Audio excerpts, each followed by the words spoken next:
Back in 2017, I was exposed to a little-known Finnish instrumental prog rock band by the name of Hadal Sherpa, and my fragile little mind was blown into 1,000 itty-bitty pieces by their spectacular, inimitable, self-titled debut album. Now, I have championed it for years as being possibly the greatest instrumental prog rock album of the 2010s, but in truth, I had started to lose hope we would ever see a sophomore. Until now, of course, as I'm sitting here, slightly gobsmacked that Hadal Sherpa have returned after 8 long years to bring us a follow-up in the form of the enigmatically titled Void Weaver.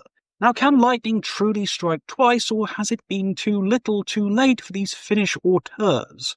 Guys, gals, and non-binary pals, my name is Ian, this is Rhyme Signatures, and we are once again opening the lid on the best new releases in prog, rock, and metal.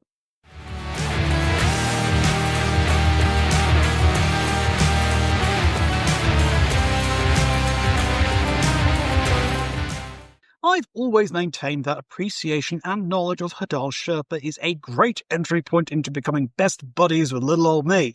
If you knew of this band before this video, then chances are I want to go to a pub with you, order us a round of cheap domestic lager or otherwise enticing beverage of your choice, and spend hours geeking out about the jaw-dropping creativity and whirlwind of conflicting stylistic choices that somehow actually work from their stunning debut album. It really did have everything I could possibly want from instrumental progressive rock. It told more with instruments than words ever could. It painted vivid tapestries and pictures in my mind. It made me feel like I was travelling, experiencing the world and seeing places I'd never been to before, riff by riff, measure by measure, and fill by fill. But a single album of this stuff can only scratch an itch for so long, and while that original album might have been nearly 70 minutes in length, when you've only got 8 tracks to choose from over the last 8 years, it felt easy to burn out on it after a little while. But that's exactly why a new Hadal Sherpa album arriving has been such a big deal for me. This isn't just, oh cool, an awesome new instrumental prog rock album for me to enjoy. It's like, I don't know, a long-lost friend finally coming home.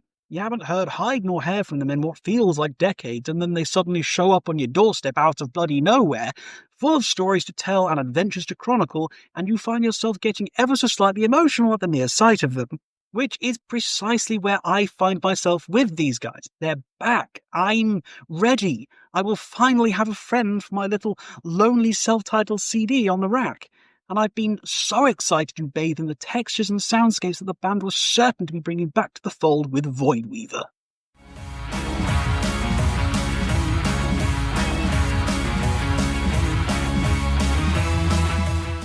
Right, when we're talking about Hadal Sherpa, we've got to talk about momentum.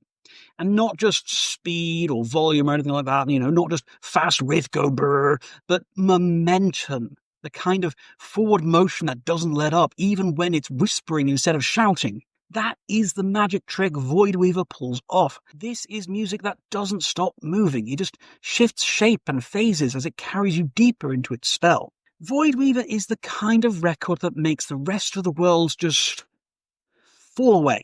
It's less a listening experience and more a journey into the depths of outer space. 1 minute you're pressing play, and the next you've woken up 43 minutes later like you've come back from a trance. You don't remember the exact path you've taken, but you know it was important, like you heard something truly sacred.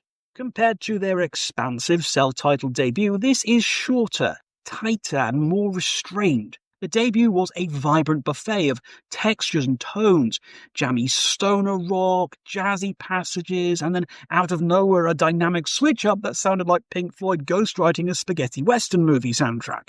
It was ambitious, slightly messy, but absolutely drenched in inimitable vibe. But Void Weaver narrows the aperture, it zooms in. This is Hadal Sherpa zeroing in on their core energy and distilling it into something sharper and more coherent. Less a scrapbook of moods and more a guided astral projection. Think of it kind of like if Hitchhiker's Guide to the Galaxy was written by David Lynch. From the very first notes, Void Weaver conjures a beautiful nebula of sounds. It's full of stars and comets, filled with towering constellations and mysterious phenomena that seem to vanish the moment you turn your head. It's the kind of place where time just slips away. It's psychedelic without ever feeling retro, post-rock without falling into delay pedal cliches, and heavy without a single screamed vocal or double kick drum. It's proof that you can be crushingly intense without ever yelling. You've just got to commit to it. The instrumental performances are frankly unreal. The drive in this band is next level. The drums are punchy, organic, earthy, played like someone trying to summon a cosmic storm. The bass is a revelation, fuzzed out but never flabby. It snakes through the mix with melodic purpose, and the guitar work and heavy use of the oud are some of the most emotionally resonant sounds I've heard all year. Melodies that don't just repeat, they evolve, they arc, they reach. The closing track, Astravar, is a real standout. 12.5 minutes of pure propulsion. It's like being dragged into the sky by your own heartbeat. It swells and it collapses. It flirts with krautrock hypnosis, but it still carries the rawness of classic instrumental psych. There's been some absolutely killer closing tracks off my favourite albums of 2025 so far, and this is yet another contender for the top spot in that niche. What I feel really elevates Voidweaver, though, is how focused it is. It's only around 43 minutes long, but it leaves you feeling very full. It doesn't try to hit every mood or style under the sun like its predecessor did.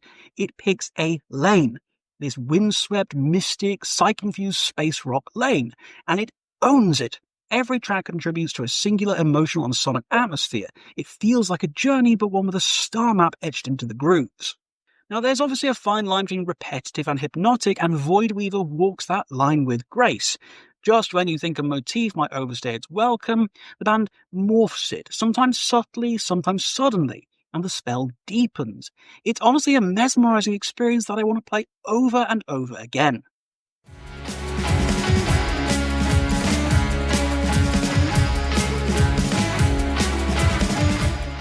So, after all that praise, what could I possibly have to complain about? Look, I'm going to be honest with you. When I first saw that the album was only 5 tracks long, I dared to hope for an album just as long as the debut, and perhaps we were going to be treated to a 20-minute-long epic.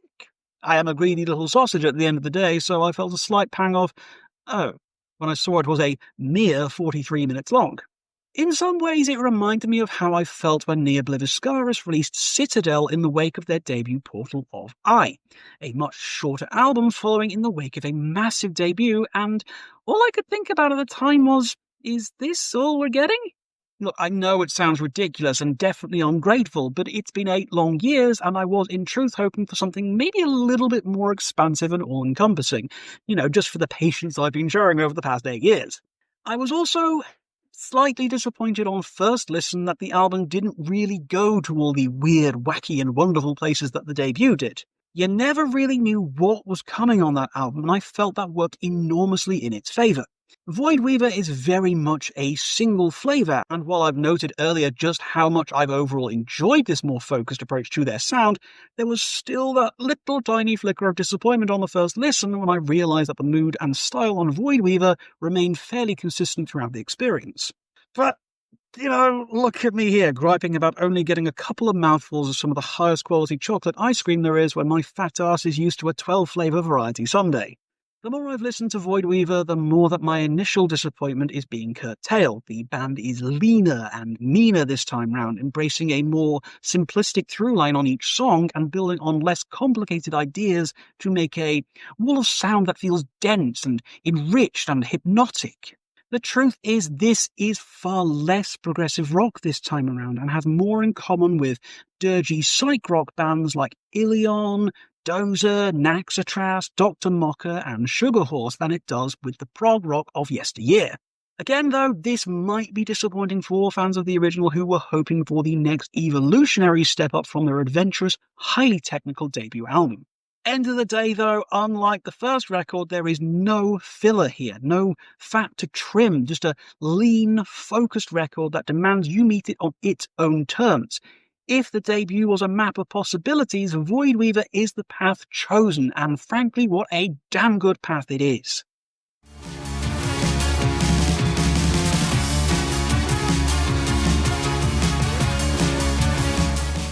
So, what else can I possibly say about Hadal Sherpa's Voidweaver? God, it has been a long time waiting for new music from these guys, and I hope that Scott over at the Prog Corner has been enjoying this one as much as I have been, as I know he will also champion their debut album as much as I've done in the past. The real question, though, and the hardest question, is was this worth the wait? The honest answer is a bit of yes and a bit of no. As a follow-up to their beefy, extremely ambitious debut album, it would be very easy to knee-jerk and call this a much less experimental, more singular experience. But if you approach this without the expectations set by that extraordinary first foray, then Voidweaver is a groovy, tripped-out, focused voyage into the stars, and I am absolutely delighted by it. It did take me a few spins to shake off my expectations, but once I settled in with what Voidweaver is, rather than getting hung up on what I was hoping it would be, I found myself staring down the barrel of yet another absolutely goated instrumental album from some of the most accomplished Finnish artists on the planet right now. I had the rare and exciting moment of being the first person in the world to buy this on CD via their Bandcamp when it was announced, and I would equally encourage you all to grab a physical copy of this one. But don't just get this one, grab the debut too whilst you're at it and indulge in some of the best instrumental work around. Hadal Sherpa, welcome back. I have missed you enormously. This is all, of course, guys, just my opinion, so if you love this one, if you hated this one, please talk to me about your experiences with the album in the comments down below. Please do drop me a thumbs up if you like the video, please do tell your friends about little old me, and please do consider throwing the channel a subscription if you've been enjoying my irreverent content so far. But until next time, guys, as always, keep your rhyme signatures pretty odd.